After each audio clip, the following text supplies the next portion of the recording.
Hello, everybody, and welcome to PragatiE Vichaar Break the Bias. This session, we have with us the lovely Ms Preeti Vyas, and we are extremely honored to have her on this occasion of International Women's Day. She is the President and CEO of Amar Chitra Katha Private Limited, publisher of the iconic Amar Chitra Katha comics, the Tinkle magazine, and National Geographic India. She is also the founder of Fun OK Please Publishing that creates contemporary Indian content for children. Through her 26-year-old long career, she has been a retailer, a publisher, an editor, an author, and an entrepreneur. She is a seasoned bibliophile who believes the solution to any problem in life can be found within the pages of a book somewhere. She believes passionately in the power of children's books to shape the future of India and the world. She is a practicing Buddhist and she lives in Mumbai with her 12-year-old son, fantasy fiction enthusiast Neil. So Preeti, welcome to this session. Can you tell us a little bit more about what you are doing these days before we jump into our questions? Yes, so it's been a very, very interesting financial year, which started in April 21 and now ending in March 22 with two COVID waves, and we're all just still trying to figure out, how to close the year on a good, strong note. On the personal front also, it's been such a journey, right, for everyone over the last 2 years, trying to adapt to this new life and new world where things are so dynamic and fluid, and you just quite don't know what tomorrow holds in store. Yeah, so it's been a very interesting time I think for me as much as everyone else, right? Sure. So you have been associated with the publishing industry forever. How has been your experience in this industry throughout your journey? So I think I have been one of those fortunate people who managed to find a professional career and professional success in a field which is a personal love, right? So it's never felt like work. It's never felt like something that I have to do. It's always something that I look forward to doing, and it's been a wonderful journey. Over 2 decades spent with a book. I think I have been very blessed to experience and to be associated with every aspect of a book's life, 360 degrees, whether it's as an author or as an editor, as a marketer, as a publisher. I ran my own children's bookstore for a few years. I run my own children's publishing company. So it's been a very, very rich and a really fun ride. Great. So let me talk about Amar Chitra Katha. I mean, it's an iconic brand. It has its own identity in the comic world. What new things are you coming up with for the growth of children's comics? Right. So Amar Chitra Katha is such a household name, right? Our founder, Mr. Anand Pai, founded the company in 1967. And he left behind this real treasure trove of comics for us, of stories. So 400 plus comics, Amar Chitra Katha, 40 plus years of Tinkle. So we have an amazing treasure chest, almost, you can say. So one part of our job and the current team's passion is to hold on to that legacy, to make sure that today's generation of children are also enjoying these comics and really learning from them. That's one part. Second part is, how can we take this forward, right? It's not enough to live off the laurels of the past. What are we doing? What are we creating? So on the content creation side, we are on a creation spree. So during Uncle Pai's time, at its peak, Amar Chitra Katha was creating 1 new issue a month. So about a 32-page issue every month. So roughly 400 pages a year were being created. Today, in just the last year, we have done close to 2,000 pages. We are releasing a book every week. In fact, Tinkle releases every week on our app. So that's been a great amount of new content and new stories being created. That's one part. Second is, we are trying to use every possible medium to reach out to our readers, whether it's through our physical books. Of course, we are also present on all the digital platforms like Amazon Kindle, Maxter, all of that. We also have our own apps. So Amar Chitra Katha app, Tinkle app, we have close to 2 million users on those apps. And digitally, we are very, very vibrant. We're doing a lot of innovative things and making sure that children basically continue to connect with, Amar Chitra Katha has a root to your roots. That's what we stand for. So we want Indian children to keep connecting, keep learning, keep reading, because the future is in their hands, right? Sure. And, the brilliance of Amar Chitra Katha is anybody, whether it is my age or my kid's age or my father's Absolutely. age, they have all grown up reading it. They have all grown up kind of, looking at them. So it's always been a fascinating experience for everybody. Yeah. So let me shift gears a little bit and let me talk to you about the Indian publishing industry. I mean, as a woman, to be in the competitive publishing industry, and my experience has always been that there are limited number of women that have actually excelled or really grown in this industry. It still looks like a fairly male-dominated industry. How has been your experience while kind of traversing through it? So I think I might differ a little bit in your opinion. I think Indian publishing is one space where there are a lot of women actually. Okay. So especially on the editing side, on the creative side, most publishing houses have a fair representation of women. Sure, sure. As editors, as writers, as translators, as artists, illustrators, we do have a lot of women. I think there is lesser number of women on the business side of things. That's where I was talking about. I get that. Yeah. So I think there's lesser, but as an industry, I think we have a fair representation. If you go to any lit fest or you go to any book fair, you will see an equal number of men and women Absolutely. there. So in fact, more women probably. That's true. Sure. So I think also from publishing children's publishing especially is very closely linked to education, right? And on the education side, again, there is a very good representation in the teaching community of women, right? Sure. We have perhaps more women teachers than male teachers in the country. So in that sense, we're pretty well represented. I was fortunate enough because I've had a lot of business experience as well through my retail careers and my other experiences that I've managed to also cross over and be on the business side of things. I don't think I have ever had an experience where I've had to think that, oh, this is happening to me or not happening to me because I'm a woman. I don't think that conversation, or perhaps from a young age, I've never allowed that conversation to come into my own mind. Sure. So I've always believed that, if you work hard and do a good job and put your best self there, it will get noticed and you will get the results that you need. Sure. So throughout your career, I mean, today's theme is break the bias. So throughout your career, what biases have you broken up as a woman, in your career? And what would be some of those aspects, some of those elements that you would want the women, coming after you to kind of look at? So I don't know about breaking of bias, because I think I am one of the privileged women in the country where my parents, did not differentiate. My parents gave me a great education, and I was exposed to all the opportunities. I was exposed to great books as a child. So, but sadly, that's not the case for a lot of women in India, right? So if you look at, of course, the number of women getting educated is going up, but the number of women that you find in the workforce is still dismal in comparison. I don't have the statistics. But that's really, really sad in terms of the number of women. And I look around me and I see the number of highly talented, educated women who feel so overwhelmed by responsibilities of home and family and child rearing that they feel that they need to give up on a career. They feel they need to give up on work. Of course, it's an individual choice and there's no judgment on that. But I feel that one of the things that I am grateful for is being the ability to manage all of this. In the last couple of years, I've been a single mom. So I have this independent responsibility of bringing up my son. But it's something that, I've been able to do thanks to the support of, my team, my family, my friends. I think that's just how it is, right? About breaking biases is, it only comes up when you see it as a bias or you see it as something as an obstacle. If you keep moving forward, then it doesn't play a factor in your life.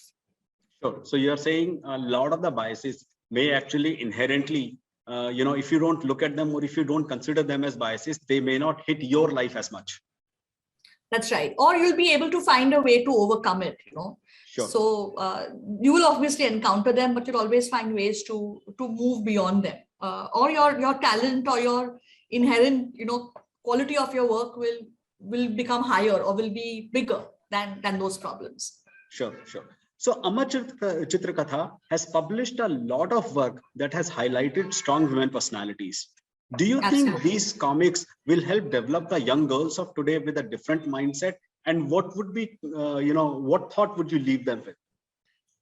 So, in fact, last 2 years, we've done two amazing books. One was The Women Pathbreakers of India, and second is The Valiant Women of India. So this is highlighting lesser known women leaders of industry, of in different fields, and also lesser known women freedom fighters.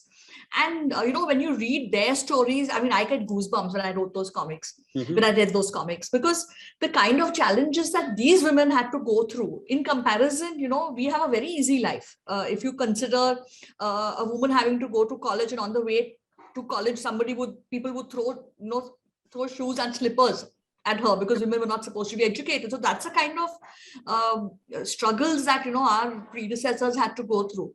So I feel that these stories of inspirational women will be are very important, especially for young girls to read, because nobody, boys or girls or even adults, nobody likes being lectured to, right? Nobody likes a lecture. Ye karo, wo karo, you read this, do that, do this. But if you read a story and the message from the story goes right through you, and it leaves a very indelible mark. So it's much better than lecturing. Much better ways to give a child a book in their hands and let them discover the lesson for themselves.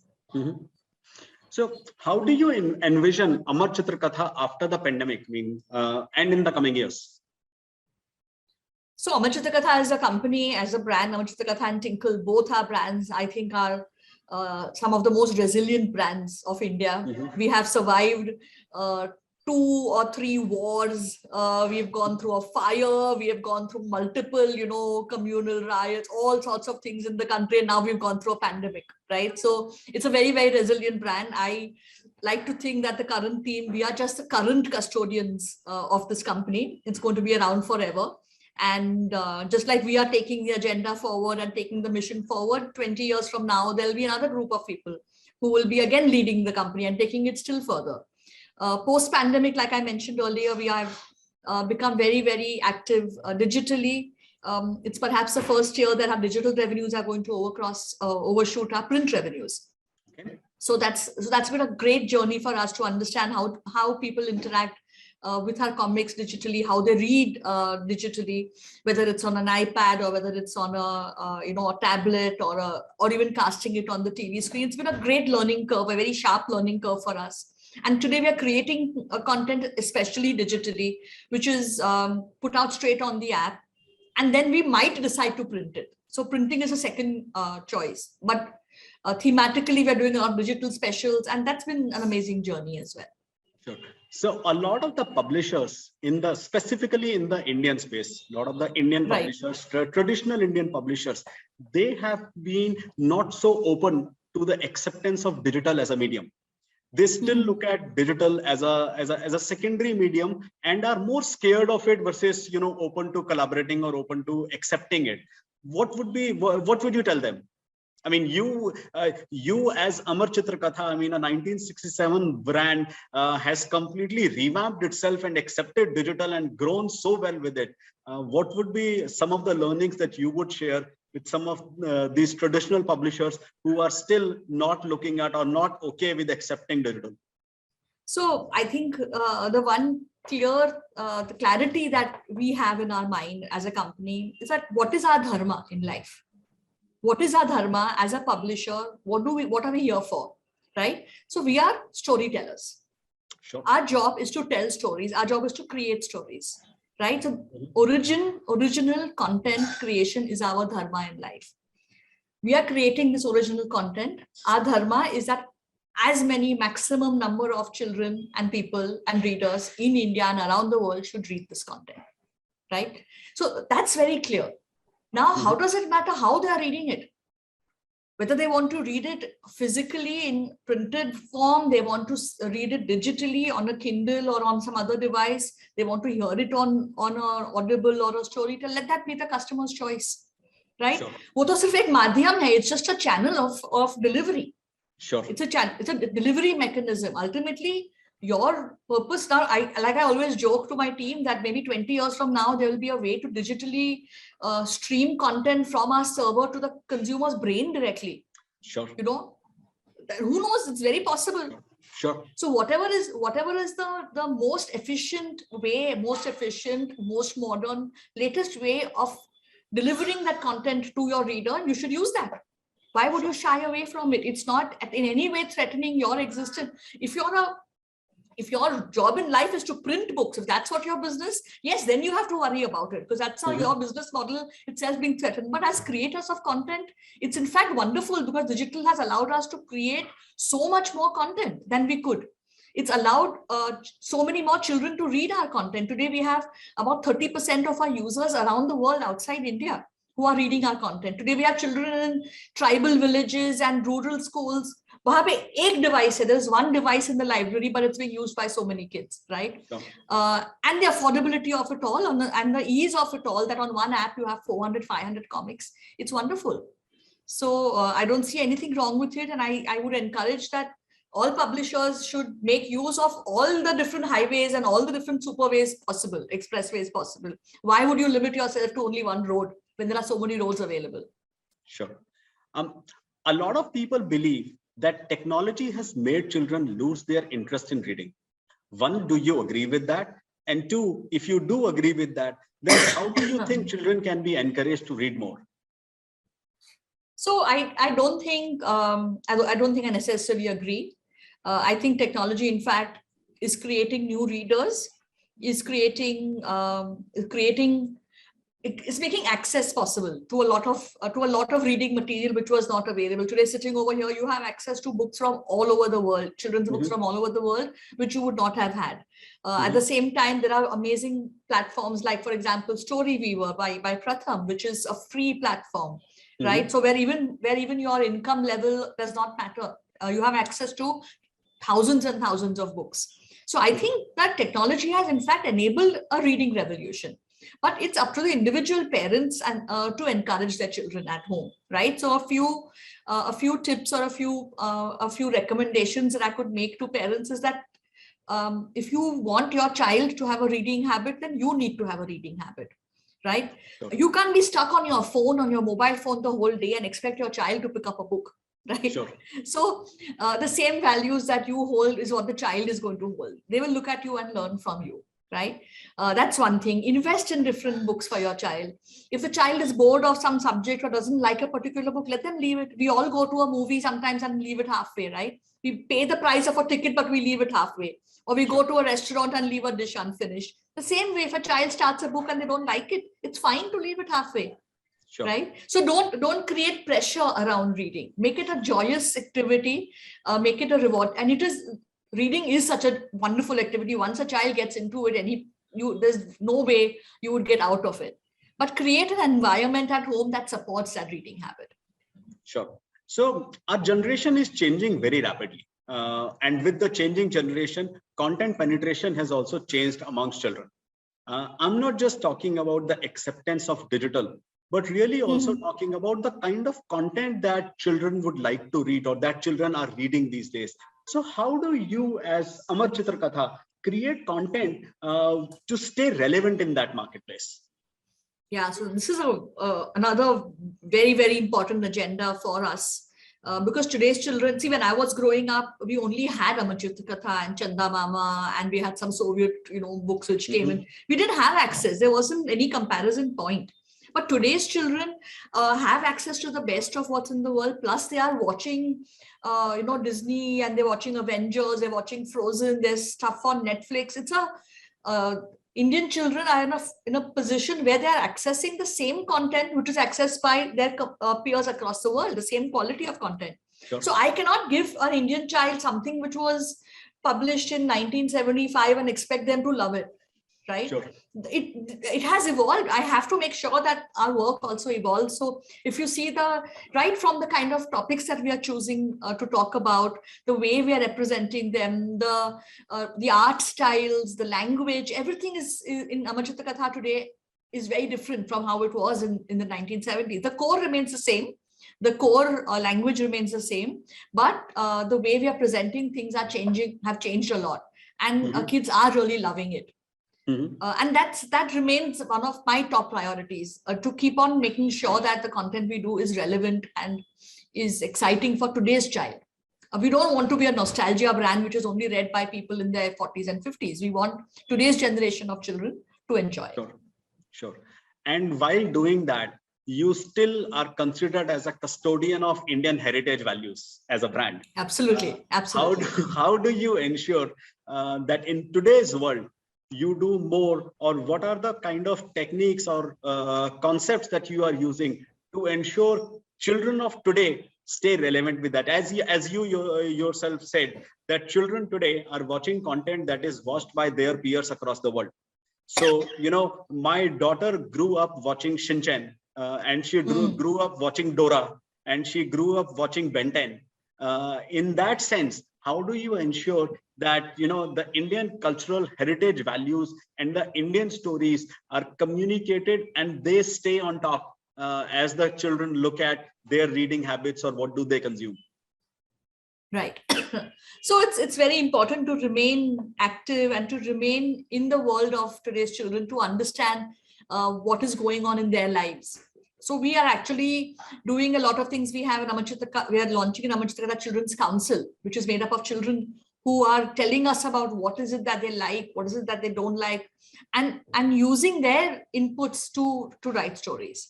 We are on the front on Tinkle. We have made so many different.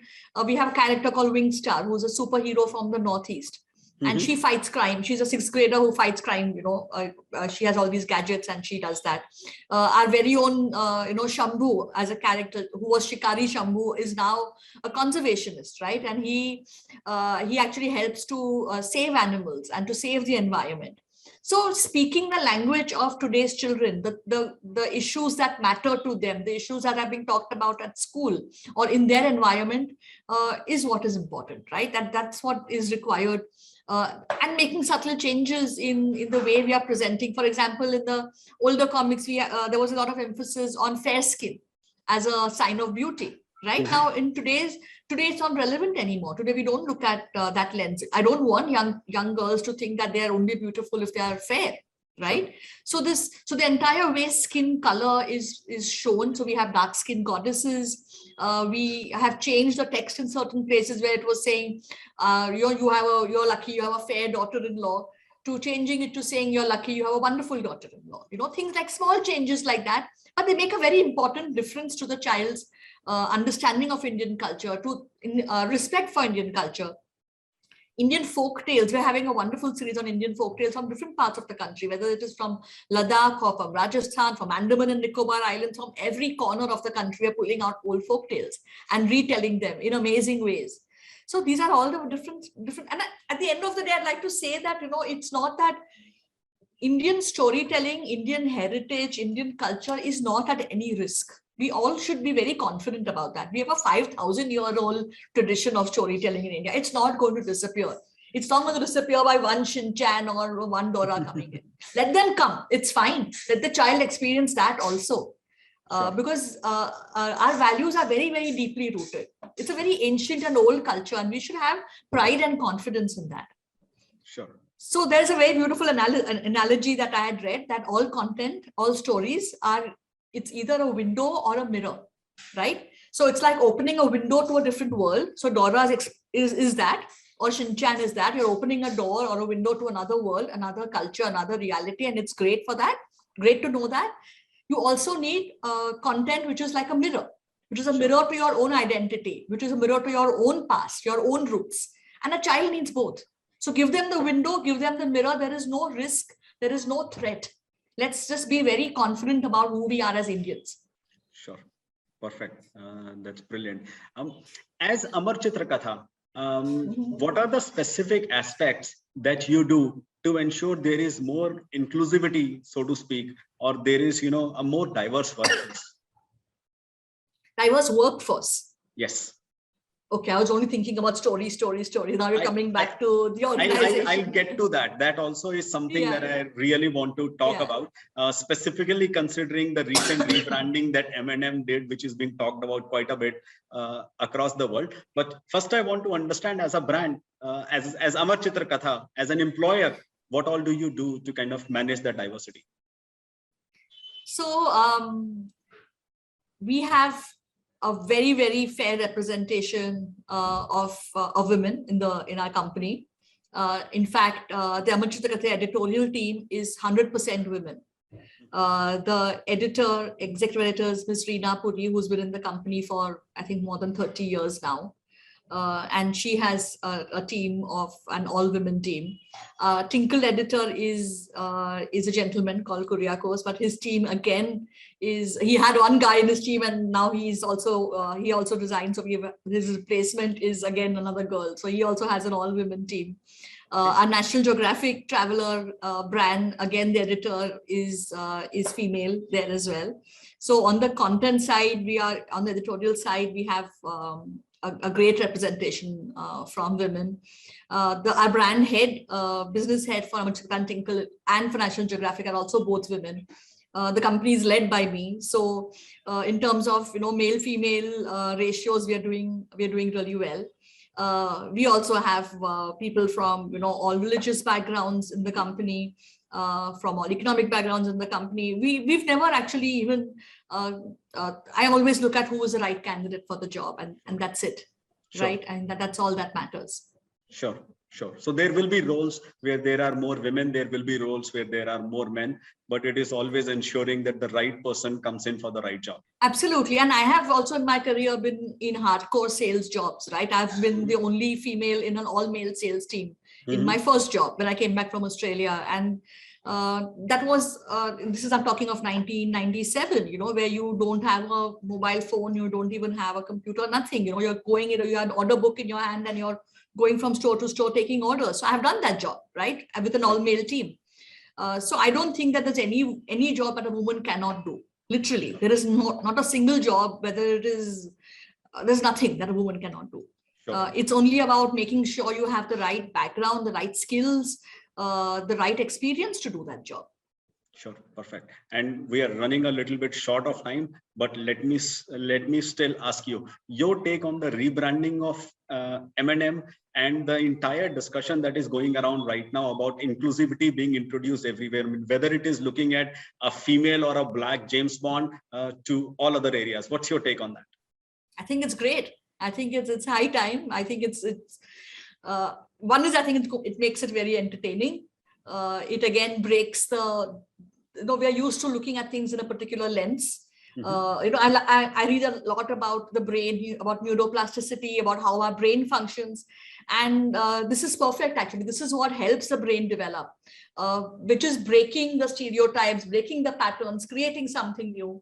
I think it's amazing. I think there are wonderful lessons for children to learn, that there is nothing that a child, girl or boy, can do, cannot do. The other day I was reading about on this Humans of Bombay page about a guy who, I mean, he has a beard and a mustache and everything, but he loves to dress in saris. That's what he loves to do, right? He's not a transgender. He just is a guy who likes to wear saris. And is there anything wrong with it? I mean, you're not used to seeing it, so it jolts your brain a little bit, but it's amazing. I think it's wonderful, and we should encourage, because our ancient Indian culture, our ancient Indian fabric was the most open-minded culture in the world. Sure. And we should be encouraging of all of this. So I think it's great. Fantastic. Before we finish, any last thoughts that you want to leave our audience with, specifically considering International Women's Day and this year's subject of Break the Bias? Yeah, so I think I would just like to leave a message for all the women who are watching this, that don't stop believing in yourself, and don't think that you have to choose between home or work or your own dreams. Right, your dreams are as valuable as anybody else's dreams, are as precious. So take baby steps. It doesn't mean that you have to overnight try to become try to head some company, some global company. It doesn't have to be that. It can be a very small step, but keep going. Don't give up on yourself, because if you are lucky enough to have had an education and your parents have invested that time and energy and in bringing you up and giving you education, make the most of it, because the country needs it, society needs it, the country needs it, and you need it. Perfect. That's a wonderful thought to leave our audience with. With that, thank you so much for joining us today, Preeti Vyas. We hope you had as much fun, participating in it as we did. And I'm sure our audience would love this interaction. They would love to hear your thoughts. And thank you once again. Thank you so much. Thank you. It was lovely.